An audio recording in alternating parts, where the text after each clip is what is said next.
राधे राधे, हरे कृष्णा। स्वागत है आप सभी का पुनः एक बार अपने चैनल जहां हम भगवत गीता का पाठ कर रहे हैं। तो चलिए शुरू करते हैं आज का श्लोक। संबंध। किसी शत्रु को नष्ट करने के लिए उसके रहने के स्थानों की जानकारी होना आवश्यक है। इसलिए भगवान आगे के श्लोक में ज्ञानियों के नित्य वैरी काम के रहने के स्थान बताते हैं। इंद्रियाणि मनो बुद्धिरस्याधिष्ठानमुच्यते एतेर यत्येष ज्ञानम आवृत्य देहिनम। व्याख्या। काम 5 स्थानों में दिखता है। पहला पदार्थ में, दूसरा इंद्रियों में, तीसरा मन में, चौथा बुद्धि में, पांचवा माने हुए अहम अर्थात कर्ता में।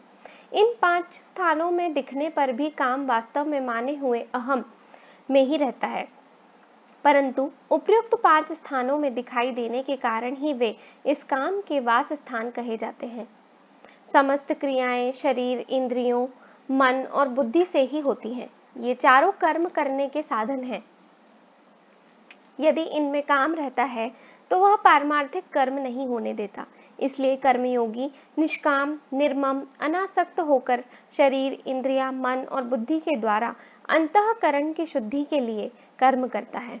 वास्तव में काम अहम में ही रहता है। अहम अर्थात मैं पन केवल माना हुआ है। मैं अमुक वर्ण, आश्रम, संप्रदाय वाला हूँ, यह केवल मान्यता है। मान्यता के सिवा इसका कोई दूसरा प्रमाण नहीं है। इस माने हुए संबंध में ही कामना रहती है। कामना से ही सब पाप होते हैं। पाप तो फल भुगता कर नष्ट हो जाते हैं, पर अहम से कामना दूर हुए बिना नए नए पाप होते रहते हैं। इसलिए कामना ही जीव को बांधने वाली है। महाभारत में कहा है, काम बंधन में वैकम न्यान्य दस्तीह बंधनम। काम बंधन मुक्तो ही ब्रह्म भूयाय कल्पते। जगत में कामना ही एकमात्र बंधन है, दूसरा कोई बंधन नहीं है। जो कामना के बंधन से छूट जाता है वह ब्रह्म भाव प्राप्त करने में समर्थ हो जाता है। कामना के कारण मनुष्य को जो करना चाहिए वह नहीं करता और जो नहीं करना चाहिए वह कर बैठता है। इस प्रकार कामना देहाभिमानी पुरुष को मोहित कर देती है।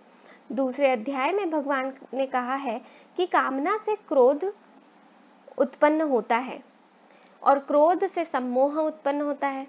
इससे यह समझना चाहिए कि कामना में बाधा पहुंचाने पर तो क्रोध उत्पन्न होता है, पर यदि कामना में बाधा न पहुंचे तो कामना से लोभ और लोभ से सम्मोह उत्पन्न होता है। तात्पर्य यह है कि कामना से पदार्थ न मिले तो क्रोध उत्पन्न होता है और पदार्थ मिले तो लोभ उत्पन्न होता है। उनसे फिर मोह उत्पन्न होता है। कामना रजोगुण का कार्य है, मोह तमोगुण का कार्य। रजोगुण और तमोगुण पास पास रहते हैं, अतः काम, क्रोध, लोभ और मोह पास पास ही रहते हैं। काम इंद्रियों, मन और बुद्धि के द्वारा देह अभिमानी पुरुष को मोहित कर देता है। इस प्रकार काम रजोगुण का कार्य होते हुए भी तमोगुण का कार्य मोह हो जाता है। कामना उत्पन्न होने पर मनुष्य पहले इंद्रियों से भोग भोगने की कामना करता है। पहले तो भोग पदार्थ मिलते नहीं और फिर मिल भी जाएं तो टिकते नहीं, इसलिए उन्हें किसी तरह प्राप्त करने के लिए वह मन में तरह तरह की कामनाएं करता है। बुद्धि में उन्हें प्राप्त करने के लिए तरह तरह के उपाय सोचता है। इस प्रकार कामना पहले इंद्रियों को संयोगजन्य सुख के प्रलोभन में लगाती है, फिर इंद्रियां मन को अपनी ओर खींचती है और उसके बाद इंद्रियां और मन मिलकर बुद्धि को अपनी ओर खींच लेते हैं। इस तरह काम देहाभिमानी के ज्ञान को ढककर इंद्रियों, मन और बुद्धि के द्वारा उसे मोहित कर देता है तथा उसके पतन के गड्ढे में डाल देता है। यह सिद्धांत है कि नौकर अच्छा हो पर मालिक तिरस्कार पूर्वक उसे निकाल दे तो फिर उसे अच्छा नौकर नहीं मिलेगा। ऐसे ही मालिक अच्छा हो पर नौकर उसका तिरस्कार कर दे तो फिर उसे अच्छा मालिक नहीं मिलेगा। इसी प्रकार मनुष्य परमात्मा प्राप्ति के किए बिना शरीर को सांसारिक भोग और संग्रह में ही खो देता है तो फिर उसे मनुष्य शरीर नहीं मिलेगा। अच्छी वस्तु का तिरस्कार होता है अंतःकरण अशुद्ध होने से और अंतःकरण अशुद्ध होता है कामना से। इसलिए सबसे पहले कामना का नाश करना चाहिए। पदों का देहिनम विमोहयति पदों का तात्पर्य यह है कि यह काम देहाभिमानी पुरुष को ही मोहित करता है।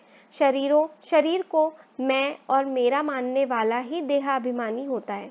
भगवान ने अपने उपदेश के आरंभ में ही देह और देही का विवेचन किया है। देह और देही दोनों अलग अलग हैं। यह सबका अनुभव है। यह काम ज्ञान को ढककर देहाभिमानी को बांधता है, देही को नहीं। जो देह के साथ अपना संबंध नहीं मानता, उसे यह बांध नहीं सकता।